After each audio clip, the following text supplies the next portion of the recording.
আসসালামু আলাইকুম বন্ধুরা, জিক্সার নিউ মডেল বা জিক্সার ওল্ড মডেলের আপনারা এই ধরনের ইঞ্জিন কার্ড যারা চান ইউনিভার্সাল ইঞ্জিন কার্ড তারা আমাদের কাছ থেকে যোগাযোগ করে নিতে পারবেন ইনশাল্লাহ। যে কোনো কালার আমাদের কাছে আছে।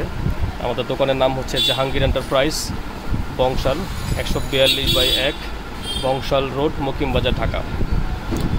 যারা আপনারা আমাদের কাছ থেকে সুজুকির পণ্য অরিজিনাল যে কোনো পণ্য আপনাদের প্রয়োজন এনি টাইম আমাদেরকে সাথে যোগাযোগ করতে পারেন। আমি স্ক্রিনে নাম্বার দিয়ে দিচ্ছি বা নাম্বার দেওয়া আছে স্ক্রিনে, আপনারা স্ক্রিনে যোগাযোগ করবেন ইনশাল্লাহ।